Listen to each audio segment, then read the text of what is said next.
Welcome back to study with Shams. व्यंजन संधि को पहचानने के लिए, इनको बनाने के लिए हमें 9 नियम पर ध्यान देना आवश्यक है। 9 में से आपने इससे पहले वाले वीडियो में एक नियम को पढ़ा है, ठीक है। और एक बात इस जगह आप ध्यान में रखिए कि अगर आप ये कॉन्सेप्ट को समझ जाते हैं, ये 9 नियम को अगर आप सही से समझ जाते हैं, तो आप किसी कॉम्पिटिटिव एग्ज़ाम की तैयारी करते हैं या फिर किसी बोर्ड एग्ज़ाम की तैयारी करते हैं, या आप 12th के स्टूडेंट क्यों ना हो, ये सभी के लिए इम्पोर्टेंट है। अगर आप कॉन्सेप्ट समझ जाते हैं, कहीं पर हिंदी व्याकरण में संधि से आपके पास कोई प्रश्न आता है तो आप उसमें नहीं चूकेंगे, ठीक। तो मैं आपसे रिक्वेस्ट करूंगा कि आप अगर हिंदी मीडियम के स्टूडेंट हैं तो आपको ये ज़रूर देखना चाहिए, ज़रूर समझना चाहिए इनको। 9 नियम में से एक नियम आपने पहले कल वाली वीडियो में पढ़ लिया था। आपको याद होगा कि पहले नियम में क्या कहा गया था। पहले नियम में ये कहा गया था, मैं शॉर्ट में दोबारा रिवाइज कर देता हूँ, इसको समझ जाइएगा आप। अगर पहले वाला शब्द, संधि में हमेशा 2 शब्द होते हैं, जिनमें पहला ये होता है, दूसरा इधर होता है, और जो मिलन होता है, मेल होता है, आखिरी वर्ण का मेल होता है। इधर में आखिरी वर्ण और इधर का पहला वर्ण, ये दोनों का मेल होता है। अच्छे तरीके से आप परिचित हैं, मैंने विस्तार से कई वीडियो में इसको बता दिया है। तो व्यंजन संधि में पहले वाला शब्द व्यंजन होता है, ओके। लेकिन जो दूसरा वाला शब्द होता है, या तो ये व्यंजन भी हो सकता है या स्वर भी हो सकता है। समझ में आया? तो दोनों मिलकर के जो विकार उत्पन्न करेगा, परिवर्तन पैदा करेगा, वो व्यंजन संधि कहलाता है। आप इससे परिचित हैं। और पहले वाले शब्द में ये इम्पोर्टेंट बात है, इस जगह आपको याद रखना चाहिए। जो पहला वाला शब्द होता है, इसके लास्ट में लास्ट वाला अक्षर अगर क रहेगा या फिर च रहेगा या फिर ट रहेगा या फिर त रहेगा, समझ में आ रहा है? क, च, ट, त और प, ये पांचों में से अगर कोई रहेगा पहले वाले शब्द के लास्ट में, अंतिम अक्षर में, समझ में आ रहा है? संधि में 2 शब्द होते हैं, बीच में जोड़ का निशान होता है। तो ये पहला वाला शब्द है, हमने माना है कि ये पहला वाला शब्द है। अगर पहले वाले शब्द के लास्ट में क, च, ट, त, प, ये मैंने हलंत क्यों लगाया पता है ना आपको? कि व्यंजन संधि में जो पहले वाला शब्द होता है, उसका अंतिम वर्ण हलंत चिन्ह के साथ होता है, मतलब आधा होता है। इसलिए मैंने सबके नीचे हलंत लगा दिया है, मतलब ये सभी आधा है, ओके। तो ये पहला वाला शब्द जो है, इसके अंत में अगर ये पांचों में से कोई रहे, और दूसरे वाला शब्द में जो दूसरा शब्द होता है, इसके शुरू में किसी भी वर्ग का तीसरा या चौथा अक्षर होगा तो, ध्यान से सुनिएगा तभी आपको समझ में आएगा। ध्यान से समझिएगा, इस जगह आपको थोड़ा सा कन्फ्यूजन हो सकता है। यहाँ देखिए, अगर पहले वाले शब्द के लास्ट में क, च, ठीक, ट, त और प, यहाँ पर ये तो लिखा हुआ है, तो दोनों एक जैसा हो गया, तो इस तरह होता है। और उसके बाद प, पहले वाले शब्द के लास्ट में अगर इनमें से कोई भी होगा और दूसरे वाले शब्द के शुरू में किसी भी वर्ग का, ये पांचों वर्ग, क वर्ग होता है, च वर्ग होता है, ट, त और प, किसी भी इनमें से किसी भी वर्ग का अगर तीसरा अक्षर या चौथा अक्षर आएगा, कहाँ पर? दूसरे वाले शब्द के शुरू में, ठीक। दूसरा वाला जो शब्द होता है, अगर उसका पहला वर्ण इनमें से किसी भी वर्ग का तीसरा या चौथा अक्षर होगा, तो ये जो है, अगर यहाँ पर शुरू में क होगा तो क अपने ही वर्ग के तीसरे वर्ण से चेंज हो जाएगा। समझ में आया? मतलब क जो है, क, ख, ग में चेंज हो जाएगा। च रहेगा तो च, छ, ज में चेंज हो जाएगा। अगर ट रहेगा यहाँ पर शुरू में तो ट, ठ, ड में चेंज हो जाएगा, ओके। यहाँ तक समझ में आया? विस्तार से मैंने कल वाली वीडियो में बता दिया था, अगर आपने नहीं देखा है तो आपके लिए अच्छा होगा कि आप उसे देख लीजिए, ठीक। उदाहरण भी देख लीजिएगा, समझ में आ जाएगा। दूसरे नियम में क्या कहा गया है यहाँ पर आप समझिए। दूसरा नियम भी आसान है, सुनने में थोड़ा सा हार्ड लगता है लेकिन कोई हार्ड नहीं है, ये बहुत आसान है।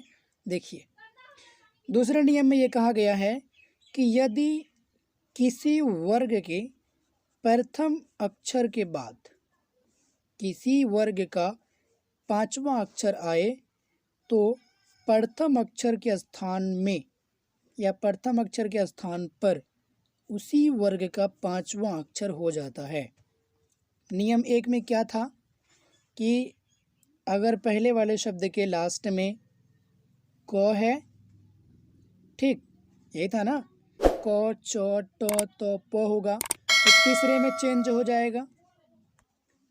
पहले नियम में क्या देखा है आपने कि अगर प्रथम अक्षर के बाद जो पहला वाला शब्द होता है इसका लास्ट वाला अक्षर के बाद किसी भी वर्ग का तीसरा या चौथा आएगा तो ये जो यहाँ पर जो शब्द होगा, जो वर्ण होगा, वो तीसरे वर्ण में चेंज हो जाएगा। पहले नियम में यही कहा गया था।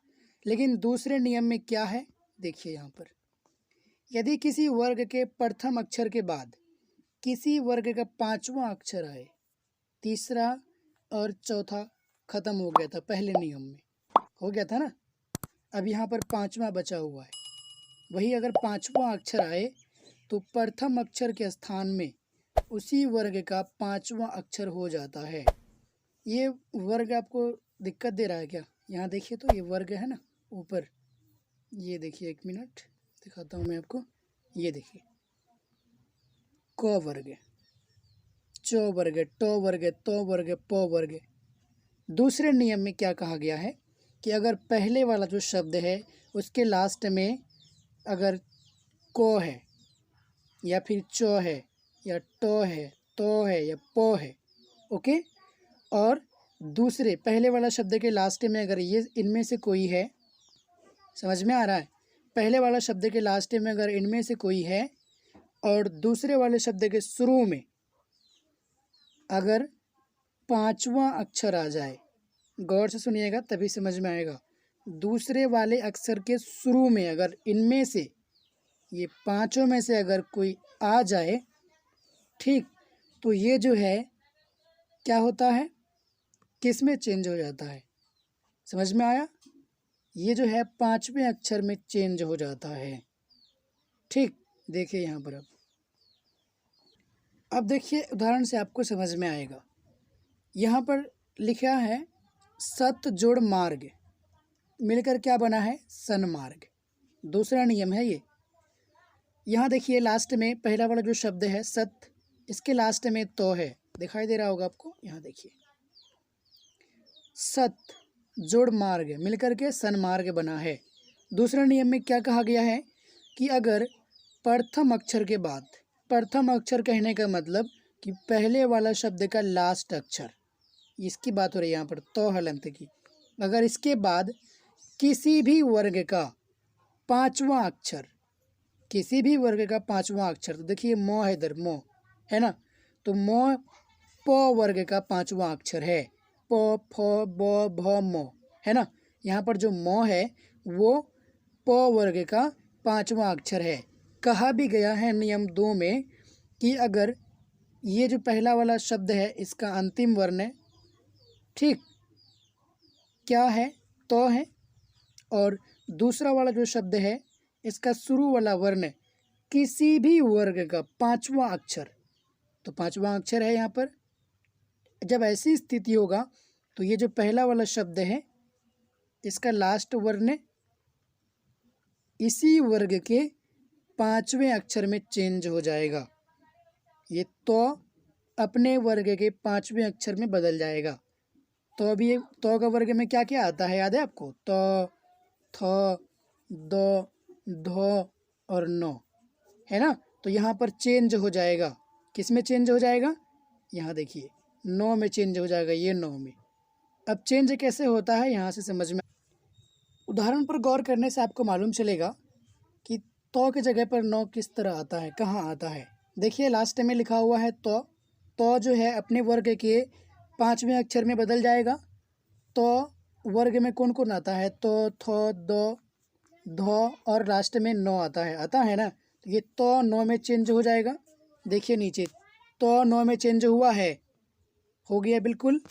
तो आधा था इसलिए नौ भी यहाँ आधा है, मतलब नौ में हलंत लगा हुआ है। आगे 100 था तो 100 लिख दिए, 100 आधा नौ मार्ग सन्मार्ग। यहाँ पर आधा नौ इस तरह लिखा गया क्योंकि ये बीच में है, अगर ये लास्ट में होता तो नीचे हलंत लगता। समझ में आता क्या? दूसरा उदाहरण देखिए, उत जोड़ नत। नियम 2 में क्या कहता है कि अक्षर पहले अक्षर के बाद किसी भी वर्ग का पांचवा अक्षर होगा तो ये जो अक्षर है वो अपने ही वर्ग के पांचवें अक्षर में चेंज हो जाएगा, यही कहता है नियम। तो जो है देखते हैं, पहले चेक करते हैं। तो के बाद यहाँ 9 है तो ये किसी भी वर्ग का उसी वर्ग का है तो कोई दिक्कत नहीं है, पांचवा अक्षर है लेकिन, है ना पांचवा अक्षर, तो ये तो अपने ही वर्ग के पांचवें अक्षर में चेंज हो जाएगा। तो वर्ग का पांचवा अक्षर अभी हमने देखा 9 होता है, तो की जगह पर आधा 9 आ गया क्योंकि तो ऊपर भी आधा था। इससे पहले ऊ है, आधा 9 फिर नत मिलकर बन गया उन्नत। आधा 9 यहाँ पर भी बीच में है इसलिए आधा लिखा गया। एक चीज़ और आप यहाँ पर गौर कीजिएगा, इम्पोर्टेंट बात है, किसी भी वर्ग का पांचवा अक्षर, क वर्ग का पांचवा अक्षर क्या है? अंघ। च वर्ग का पांचवा अक्षर या, और उसके बाद ट वर्ग का पांचवा अक्षर क्या है? ये वाला 9 है ना। तो वर्ग का पांचवा अक्षर 9 और प वर्ग का पांचवा अक्षर म। ये गौर कीजिएगा, तो ये क वर्ग का पांचवा अक्षर, च वर्ग का पांचवा अक्षर और ट वर्ग का पांचवा अक्षर, इससे कोई भी शब्द शुरू नहीं होता है। किसी भी शब्द के शुरू में ये अक्षर बिल्कुल भी नहीं होता है। होता है? बिल्कुल नहीं होता है। इसका जो उच्चारण करते हैं वो आवाज़ नाक से निकलती है, अनुनासिक बोला जाता है इसको, अनुनासिक। अंघ देखेंगे आप तो अंघ से कोई भी शब्द शुरू नहीं होता है। यहाँ देखेंगे तो इससे भी कोई शब्द शुरू नहीं होता है। ये वाला अगर आप 9 देखेंगे तो इससे भी कोई शब्द शुरू नहीं होता है। लेकिन प वर्ग का पांचवा अक्षर म है तो म से शुरू होता है। तो वर्ग का पांचवा अक्षर 9 है तो 9 से कोई भी शब्द शुरू हो सकता है, लेकिन ऊपर जो 3 था उससे शुरू नहीं होता है। याद रखना है आपको, छोटी बात थी, छोटी सी बात है, लेकिन इसमें कन्फ्यूज होने वाला था इसलिए मैंने बता दिया। तीसरा उदाहरण है वाक जोड़ मैं।